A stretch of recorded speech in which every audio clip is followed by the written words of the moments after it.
welcome back to my channel. This is Chantel Allen with Find Your Beautiful You.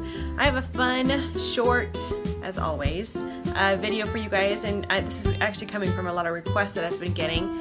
I wanted to kind of give you guys my 5 favorite books that I've been reading lately and offer up just a short synopsis of them and see if you get something you guys might be interested in. So today I want to give you guys some of my favorite books that I have been reading over the last couple of years that have kind of changed my perspective and given me some different ideas as how I can handle different things in my life. So the first one that I wanted to share with you guys is this one. Hopefully it's not backwards for you guys, but it's Big Magic by Elizabeth Gilbert. And she's also the author of Eat, Pray, Love. That obviously became a huge movie. And she just kind of goes into, you know, this creative side that we have, everybody has within us, and we sometimes suppress it because we feel like it's not going to serve us, or we just don't like to answer it because of fear. And she kind of goes through it in a funny way and a very enlightening way as far as telling us, you know, push beyond that fear and answer that call to be a little bit more creative. And that can go for any aspect of your life. And it's talking about, you know, if you want to do an email list, sometimes that's not always that fun to send out an email, but you can make it creative by adding a fun signature to it or adding a fun picture to it. Just being a little bit more creative with the different things that we have to do in our life. She also talks about when there's an idea or thought that we have. Sometimes we'll look at something and be like, I had that idea, that's my idea, or that's my invention. And you think that was just your thought, but if you didn't act upon it, it talks about how that thought's going to go to somebody else that will act upon it. So whenever we have those creative ideas, we should, you know, act on it if it's the right time for us and push beyond our fear and our limiting beliefs and really go for it. Go for our creative dreams if we have them. I love this one part in the book. It's actually close to the very beginning of it. It talks about fear, and basically it's saying, you know, okay, fear, you and I are going to go on a road trip together, and I understand that your job is to try and keep me safe. And one of the first things that it says in here, it says, apparently your job is to induce complete panic whenever I'm about to do anything interesting. And may I say to you, you are superb at your job. So by all means, keep doing your job if you feel you must, but I will also be doing my job on this road trip, which is to work hard and stay focused. And creativity will be doing its job, which is to remain stimulating and inspiring. I just love that. I love that you know, again, it's acknowledging that the feeling or the thoughts that we have and saying, you know, fear is natural, but we have to push through it. And especially if we have those thoughts or those dreams or aspirations that we have to push through it. So this is a definite awesome read. I recommend it. It's an easy read. You can probably do it in, you know, a couple days if you have the time to do it. But it just gives you different ideas and perspective. So check it out. The next book that I have is actually one that my kids, I have to turn around because they don't like the words on it. But it's an awesome book. And if you can get beyond the title of it, you are a badass. That by Jen Sincero. It is actually a very, very good book. So this is another easy read. It's like 27, I want to say it's 27 chapters, but inside it is just little short bite-sized chapters, and they're pretty funny. If you can get over the, you know, occasional swear words within it, but they have also some very easy exercises to go for, very awesome advice, inspiring stories, and it helps you identify those self-sabotaging beliefs and behaviors that have stopped you from creating the life that you totally love, and to stop and create, you know, now, and stop saying you can't make the money or you can't do this thing because of the different beliefs that you have about them. So I don't know. I think it's an awesome book. If you know, can get over the little bits that are on the front cover and within it, it's really, really an awesome book, and I definitely recommend it to anybody. So let me sum up this book in one sentence if I could. This book is about how you become self-aware and figuring out what you want in life, and then having the guts to not worry about or how other people's opinions affect you. Kick them to the curb and focus on your life and the things that make you happy. My favorite quote from the book is, you are responsible for what you say and do. You are not responsible for whether or not people freak out about it. So it's awesome. I think it's perfect for, you know, really taking responsibility for what you do and then letting everything else go. You can't control anybody else. So awesome read. Go check it out. My next recommendation is Loving What Is by Byron Katie. I actually got this recommendation from both Jody Moore and Brooke Castillo, and checked it out, and it falls in line with what they teach with the model and just what they teach overall about our thinking. Basically, Byron Katie in the book says, I don't like to argue with reality, and a quote from there says, I've realized that it is insane to oppose it, and when I argue with reality, I lose, but only 100% of the time. If you really think about that, it's kind of an awesome quote, because sometimes we want to say, why did this happen, or that shouldn't have happened, and basically what she's saying is how I know it should have happened? It happened. It did. So it's kind of a cool way to think about different things. But she has the 4-question turnaround basically, and what those 4 questions are is, the first question is that you ask yourself, is it true? The second question is, can I absolutely know that it's true?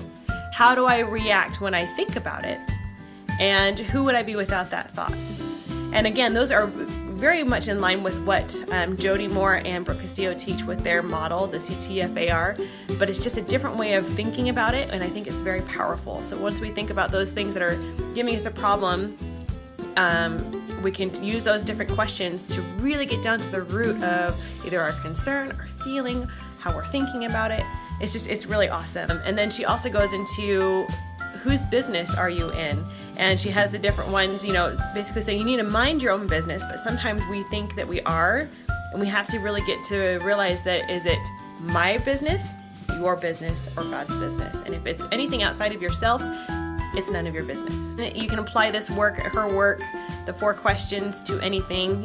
Is it true? Can I absolutely know it's true? How do I react when I think about that thought? And who would I be without that thought? And then turn it around. And it's very powerful. So I definitely recommend it. It'll actually give you some more understanding to Brooke Castillo's model if you are interested in that, which is a very powerful thing. The next recommendation that I have for you guys is Mindset by Carol Dweck. Again, this is another one that I had heard about through the studies with Jody Moore and Brooke Castillo.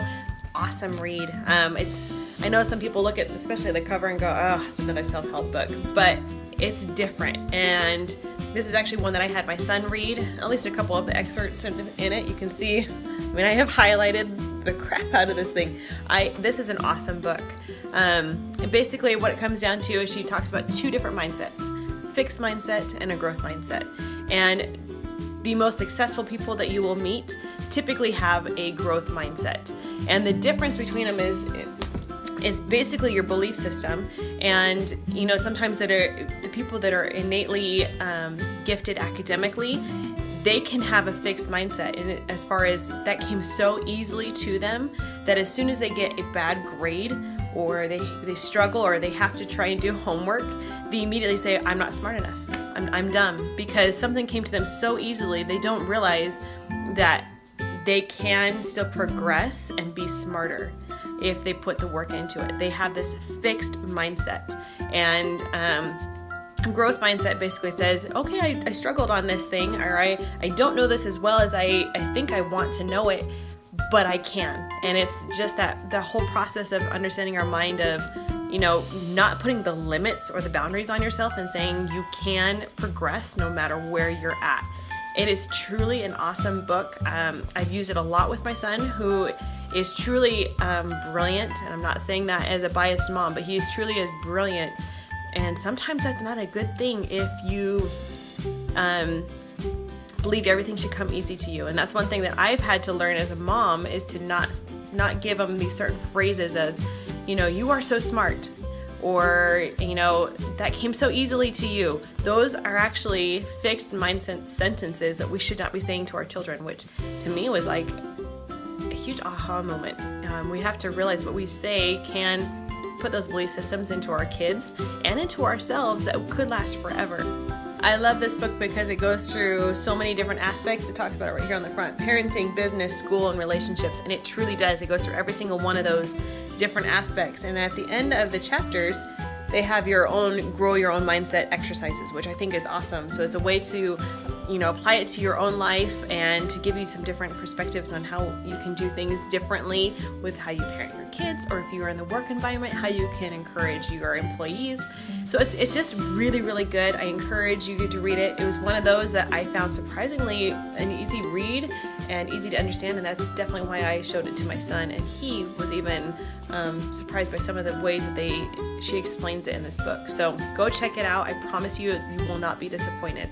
Last book I have for you guys today is Life's Golden Ticket by Brendon Burchard. If you've not heard of him, you need to go check him out. He's got a podcast, he's got social media on Facebook. He's just an awesome inspirational speaker, and I have been following him for a long time, and then I bought his book probably I would say 2 years ago, and I've probably read it 3 different times now, and again, it's all marked up just like my other books. Awesome book. It's basically a story about a carnival and this character named Henry, and how he goes through and he's received this golden ticket to relook at his life and look at life's lessons, and it's just awesome. It touches on so many emotions, so many different timelines in your life, and basically the ticket is, offering you a chance to start your life anew, start to rewrite your history by not really changing the events, but how you think about it, and then being able to move forward with your life, and basically giving you a second chance at your future. And it is awesome, and I love that it has a little bit of the fiction in it, so it's a little bit more entertaining, and I love the analogies in it. Analogies always have a powerful way of teaching you a different story, and I've used them actually in some of my blogs and my other videos because they are so powerful. So this is a definite check out. It's an easy read. Again, I think I read this in 2 days probably. Audio or Audible is a good way to read this book as well, because Brendon actually reads you the story, and he does a very good job. He's got a very awesome voice that goes with it, and he just reads it in a great way. But great book. I would definitely go check this out. Well, those are some of my top books that I have been reading recently. I hope you guys will check them out. I'm always in the search for more books. If you guys have found a book that has touched you or changed your life, I would love to hear about it. I'm always on the quest to better myself, and that's part of the reason why I read these books and read my audiobooks, do podcast videos, and I encourage you guys to do the same thing. If you are looking to become a better person, a better version of yourself, you have these huge goals, you're going to have this progression map, I guess you can say, to get there. You can't be the same person you are today to be able to get to these huge goals or the better version of yourself tomorrow. So what are you doing to become better? And if anything, check out these books. I guarantee you one of them will, help you get there. So if anything, I will link the books below that you can find them on Amazon or Audible. And I hope you have a wonderful week. And yeah, I'll see you guys later.